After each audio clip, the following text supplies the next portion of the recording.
Merci beaucoup. J'ai l'honneur de vous présenter à l'occasion de journée de groupe de la Société tunisienne de cardiologie, notre travail intitulé l'intelligence artificielle pour la détection de l'AFA après un AVC cryptogénique, présenté par moi-même Oussama Haddad, et présentation préparée à l'aide de mes chers maîtres, professeur Amin Bahloul, docteur Nadia Bouatour, et je remercie énormément professeur Laila Abid de m'avoir offert l'occasion de présenter ce travail.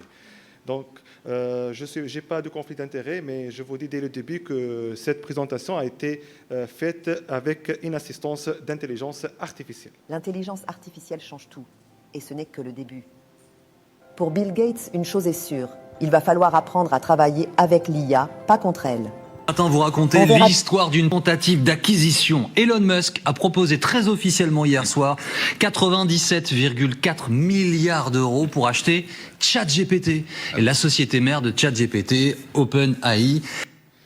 J'ai souhaité commencer avec cette vidéo pour montrer la place qu'occupe actuellement l'intelligence artificielle dans notre vie courante, mais ça reste son utilisation dans le domaine médical, ça reste encore un sujet de débat. Raison pour laquelle j'ai souhaité de présenter un cas clinique pratique d'un patient ayant présenté un AVC cryptogénique qui a été pris en charge dans le service de neurologie de Sfax et le service de cardiologie de Sfax.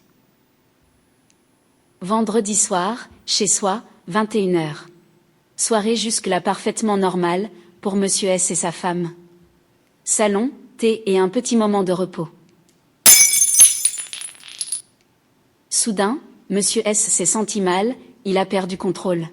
La paupière droite, le coin droit de ses lèvres, il ressent qu'il tombe, hors toute capacité de les dominer. Le bras gauche aussi, il tombe, le lui faisant tenir et soutenir par le membre supérieur droit. « Chérie, qu'est-ce qui se passe ?» dit Madame S. Urgent. Mon mari a une crise. Elle dit en appelant l'ambulance. Venez vite. S'il vous plaît, elle crie en larmes. Rapidement, Monsieur S a été acheminé par une ambulance à l'hôpital où il a été immédiatement admis. Le patient a été pris en charge à l'admission. Le patient a été pris en charge en service de neurologie. L'interrogatoire avec sa femme a montré qu'il s'agit d'un homme de 54 ans. C'est un ingénieur tabagique actif. Il est non hypertendu, non diabétique. Il a une SAS modérée qui est récemment appareillée. Il est en surpoids. L'IMC est à 26 kg/m². Sa femme rapporte aussi qu'elle a un épisode transitoire de troubles de langage et de vie 2 ans auparavant, mais il n'a pas consulté. Le patient était admis initialement au service de Docteur N, l'une des meilleures médecins neurologistes de la ville, a pris Monsieur S en charge. Après, l'admission, l'examen et la thrombolyse. L'IRM a confirmé un AVC ischémique sylvien superficiel droit qui a été thrombolysé. Et le neurologue a entamé le bilan étiologique initial minimal. Le bilan initial, le patient a bénéficié d'une échographie du transseptal aortique et sans anomalie, angio-IRM du transseptal aortique sans anomalie, même une opacification de l'aorte sans anomalie. Le CG de base, il est sans anomalie. La surveillance par le scope était non contributive, sans anomalie particulière. De même, un holter rythmique de 24 heures, systole atriale isolée, mais sans trouble de rythme soutenu, et le bilan biologique essentiellement métabolique revenant sans anomalie. Après ce bilan minimal, le patient a bénéficié d'une échographie cardiaque, montrant une FEVG à 55%, pas de trouble asymptotique secondaire, il n'y a pas de thrombus intracavitaire, il n'y a pas de thrombus. L'oreillette gauche n'est pas dilatée, même le volume il est à 23 ml par mètre carré. Le diamètre antéro-postérieur il est à 35 mm. Il n'y a pas d'anévrisme de septum interatrial ni de châle. Et après ce bilan minimal, le diagnostic de l'AVC reste encore non déterminé. Le patient que je vous ai dit dès le début, c'est un ingénieur et s'est inquiété par rapport à son état et par rapport à l'étiologie de son AVC. Il n'a pas attendu les réponses de médecin. Il a posé sa question à l'intelligence artificielle. Il a posé sa question au ChatGPT concernant le bilan complémentaire qu'on doit lui prescrire. Et voilà la réponse de l'intelligence artificielle. L'étiologie de l'AVC ischémique sylvien superficiel gauche chez ce patient de 54 ans reste indéterminée après un bilan étiologique initial complet. On parle alors d'AVC ischémique cryptogénique, dont l'origine embolique demeure suspectée. Voici quelques éléments clés à considérer. 1. Monitoring cardiaque prolongé. Holter ECG de 7 à 30 jours ou enregistreur implantable, Reveal, pour rechercher une fibrillation auriculaire paroxystique méconnue. 2. Échographie transœsophagienne, ETO, avec test aux microbules. Recherche de foramen ovale perméable, anévrisme du septum interatrial ou autre cardiopathie emboligène, thrombus auriculaire, végétation. 3. Bilan de thrombophilie, selon contexte clinique. En cas de suspicion de thrombophilie, surtout chez les patients jeunes sans facteur de risque clair, anticorps antiphospholipides, anticardiolipines, anticoagulants lupiques, anti-bêta-2-glycoprotéines. Facteur V Leiden, mutation du gène de la prothrombine, déficit en protéine C, S et antithrombine. 4. IRM cérébral de diffusion avec séquence SWI, Susceptibility Weighted Imaging. Peut aider à préciser l'origine embolique, lésions multiples, topographie évocatrice. Bon, le patient a transmis la réponse de l'intelligence artificielle donc, au médecin, et donc on a obéi à ses ordres, et on était déjà d'accord qu'on va faire déjà ce bilan. Et donc, il a été donc, un complément de bilan. Et bon, voilà, le cardiologue lui a répondu qu'on n'a pas de Holter prolongé, et donc, mais sur un Holter de 48 heures supplémentaires, il n'y a pas d'arythmie soutenue. Le TO normal, il n'y a pas de FOP, il n'y a pas d'ASIA. Donc, le radiologue, l'IRM cérébral avancé, il n'a pas montré d'éléments particuliers. Et donc, la biologiste nous a répondu que le bilan de thrombophilie, il est négatif. Et donc, à ce stade-là, on se pose aussi la question, est-ce qu'on arrête le bilan étiologique ou est-ce sinon, quel complément de bilan doit-on faire? Encore une fois, le patient il est trop inquiet, il a posé la question au ChatGPT et il a attendu sa réponse qui était la suivante. Si la suspicion d'une fibrillation auriculaire paroxystique est forte, un monitoring cardiaque prolongé est justifié. Si le risque embolique semble faible, on peut considérer le bilan comme complet et instaurer une prévention secondaire standard, anti-agrégant, contrôle des facteurs de risque, suivi clinique régulier. Décision à discuter en réunion de concertation pluridisciplinaire neurologique, cardiologie au cas par cas. Donc après ce bilan exhaustif, donc nous les médecins et même le patient, donc nous avons compris que le traitement de ce patient dépend et la prise en charge ultérieure dépend de la probabilité de FA, donc de FA paroxystique. Et là, on s'est posé la question quel complément d'évaluation peut-on faire pour évaluer la probabilité de FA? Et encore une fois, le patient, nous n'attendons pas nos réponses, il pose encore la question au ChatGPT et la réponse cette la fois-ci probabilité est la d'une suivante. fibrillation auriculaire paroxystique chez ce patient reste une question centrale, car une étiologie embolique est suspectée sans cause évidente identifiée. Facteur en faveur d'une fibrillation auriculaire paroxystique, AVC ischémique sans cause identifiée, cryptogénique. AVC sylvien, les AVC emboliques touchent souvent les territoires sylviens. Épisode transitoire de troubles du langage et de la vue 2 ans auparavant, pouvant être un AIT embolique. Facteur contre une fibrillation auriculaire paroxystique, Holter ECG 48 heures négatif, mais sensibilité limitée. Pas d'antécédent d'hypertension, d'insuffisance cardiaque ou de dilatation auriculaire. Échographie transésophagienne normale sans dilatation auriculaire gauche ni foramen ovale perméable. Donc, concernant l'approche diagnostique ultérieure, donc l'intelligence artificielle nous a donné deux stratégies. La première stratégie était la suivante. Score prédictif de fibrillation auriculaire post-AVC. Plusieurs scores aident à estimer le risque de fibrillation auriculaire après un AVC cryptogénique, score AVOC, hypertension, âge supérieur 75, valvulopathie, obésité, cardiopathie.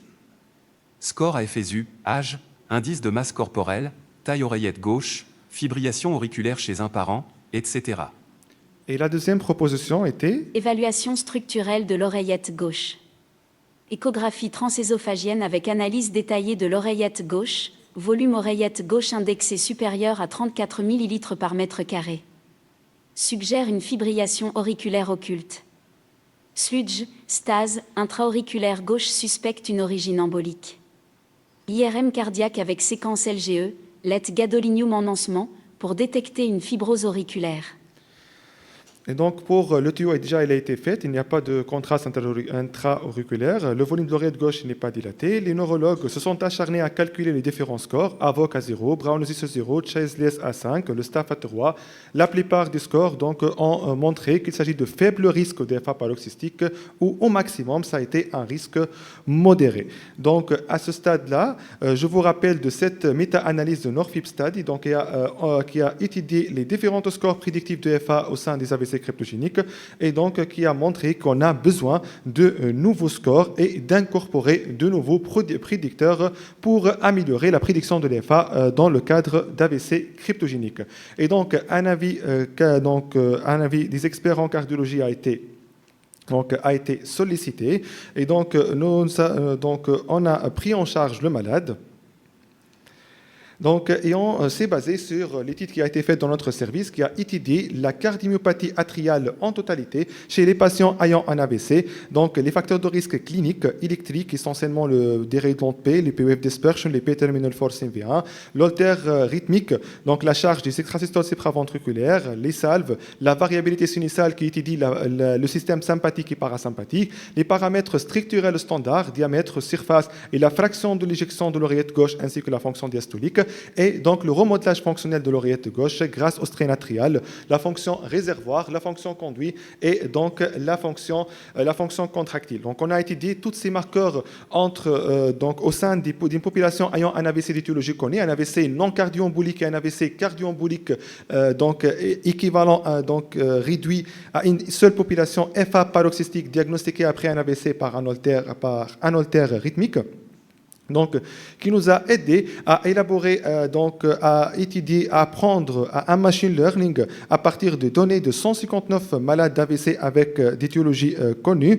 Donc, on a entraîné un modèle qui est le Random Forest Model avec ses deux versions all-in et simplifiées, il y a une performance élevée au sein de la population interne avec un début donc, de validation externe par un échantillon faible de 20 patients, mais qui a été recruté après une autre période, qui a été appliqué sur 30 patients ayant un AVC cryptogénique et inclut ce malade. Donc, quel que soit le modèle all-in ou le modèle simplifié, donc, ça reflète la cardiomyopathie atriale. Le modèle all-in, ça englobe tous les paramètres ayant une P inférieure ou égale à 0,2, mais le modèle simplifié, c'est après une sélection manuelle des données. Donc, pour simplifier le modèle, mais ça traduit toujours la cardiomyopathie atriale en totalité. Donc, c'est montré une grande performance, quel que soit au sein de la population interne avec une précision à 0,9, et quel que soit au sein de la population externe, quel que soit pour le modèle all-in ou pour le modèle simplifié avec une précision arrivant à 0,95. Donc, on a appliqué, on a fait le strain atrial pour notre malade avec une fonction réservoir qui s'est avérée à 22, une fonction contractile à peu près qui a été à 11, et puis on a réuni les différents marqueurs de la cardiomyopathie atriale, quel que soit de l'holter rythmique, quel que soit de l'ECG, et on les a appliqués, on a introduit les données de ce patient donc, au sein de notre Machine Learning Sero Classifier, et donc la réponse était que notre patient est à haut risque d'EFA paroxystique. Et en suivant l'algorithme proposé par notre étude, c'est un patient qui doit bénéficier d'un screening intense, vu qu'on n'a pas d'holter prolongé de 7 jours, voire un holter implantable, et même notre étude aussi, elle a voire de discuter sur l'anticoagulation. Notre étude aussi, elle a mené aussi à avoir un score. C'est le S2-CRIP score qui permet de déterminer donc, le sous-groupe embolique au sein de groupes assez hétérogènes point de vue étiologique et l'AVC cryptogénique.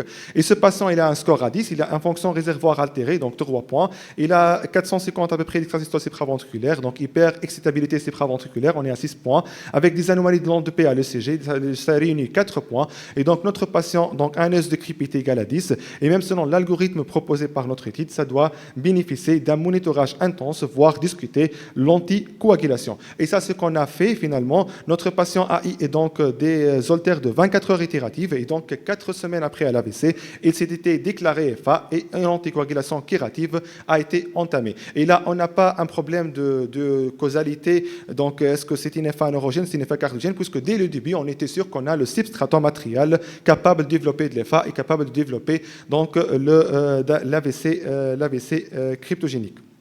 Donc, c'est un nouveau travail qui a mené à un score et un modèle d'intelligence artificielle. Actuellement, on est en cours de le valider, quel que soit sur des populations ayant un AVC d'étiologie connue ou est en train de l'appliquer sur des populations ayant un AVC cryptogénique.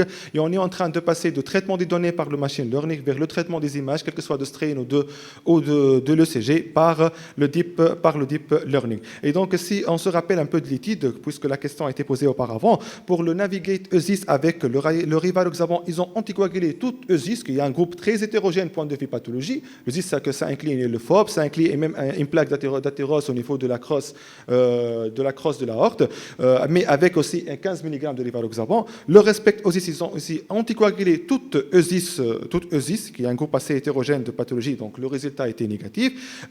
Donc une limite qui a été surmontée un peu par l'Atticus Trial et l'Arcadia avec l'apixaban, mais ils ont anticoagulé ESIS avec un seul critère. Donc un seul critère, soit par exemple le ProBNP supérieur à 150 ou PTFV1 supérieur à 5000 ou donc un diamètre supérieur à 45 mm. Mais on sait tous qu'un seul critère ne définit jamais donc une entité et nous sommes en train de parler d'une cadmiopathie atriale qu'on doit l'étudier en globalité avant d'initier l'anticoagulation. C'est pourquoi pas donc de faire une étude randomisée ténusienne AOD vs aspirine en se basant sur notre machine learning stroke classifier. Et donc je vous remercie pour votre attention.